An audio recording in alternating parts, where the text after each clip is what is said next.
Hello दोस्तों, मेरा नाम सुनील रंजन मुकुल है और मैं इंग्लिश टीचर हूँ। अभी मैं आपके लिए अकबर एंड बीरबल जो कहानी है उसका हिंदी रूपांतर लेकर आया हूँ। तो मैं प्रारंभ करता हूँ। भारत में एक महान मुगल सम्राट थे जिनका नाम अकबर था। उनका पूरा नाम जलालुद्दीन मोहम्मद अकबर था। वे स्वयं अनपढ़ थे, लेकिन वे अनेक विद्वानों को अपने राज दरबार में आमंत्रित करते थे। इन लोगों में 9 बहुत प्रसिद्ध थे। उन्हें उनके राज दरबार का नवरत्न कहा जाता था। बीरबल उनमें से एक थे। भारतीय इतिहास में बीरबल बच्चों और बड़ों के बीच सबसे लोकप्रिय प्रसिद्ध व्यक्ति हैं। वे अकबर के मंत्री थे और अकबर उनकी समझदारी, बुद्धिमानी और हास्य के लिए उन्हें पसंद करते थे। वे एक कवि और लेखक भी थे। अकबर और बीरबल की कहानियों को बहुत सारी पुस्तकों में लिखा गया है।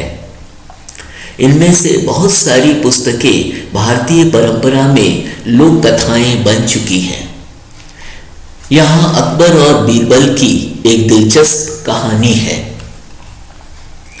एक बार एक पंडित अकबर के राज दरबार में आए।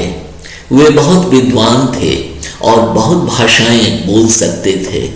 उन्होंने सबों को राज दरबार में चुनौती दी, यह कहते हुए कि वे किसी भी सवाल का जवाब किसी भी भाषा में दे सकते थे। राज दरबारियों ने विभिन्न भाषाओं में उनसे सवाल पूछे और उन्होंने उन सबों का जवाब उसी भाषा में दिया। वे इन सभी भाषाओं में इतने विद्वान थे कि कोई उनकी मातृभाषा का अनुमान नहीं लगा पाता था। तब उन्होंने राजा से कहा, यदि आपके राज दरबारी कल तक मेरी मातृभाषा का पता लगा लेंगे तो मैं उन्हें बुद्धिमान समझूंगा, लेकिन यदि वे ऐसा करने में असफल हो जाएंगे तो आपको मुझे उन सबों से श्रेष्ठ मानना पड़ेगा।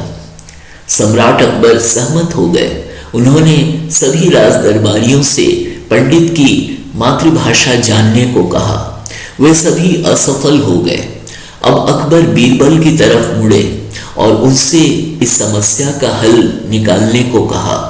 बीरबल ने चुनौती स्वीकार कर ली। उस रात बीरबल पंडित के कमरे में गए जब वे गहरी नींद में सोए हुए थे। बीरबल ने सूखी घास के एक तिनके से उनके कान में गुदगुदी लगाई। पंडित की नींद टूट गई। उन्होंने दूसरी तरफ करवट ली और सो गए। बीरबल ने फिर उनके कान में गुदगुदी लगाई। अब पंडित की नींद टूट गई। वे जग गए और जोर से बोले, ये बुरुला अदी कौन है? बीरबल ने अपने को छुपा लिया। जब पंडित ने वहां किसी को नहीं देखा तो वे फिर सो गए। बीरबल लौट आए।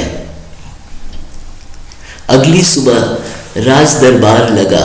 पंडित ने अपने सवाल को दोहराया कि उनकी मातृभाषा क्या थी।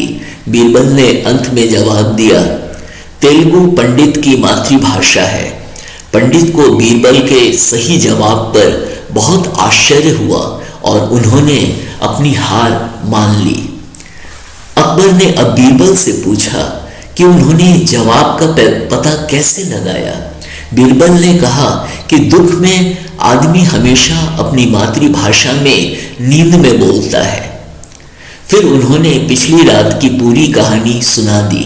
अकबर ने उनकी समय पर काम आने वाली बुद्धिमानी की प्रशंसा की।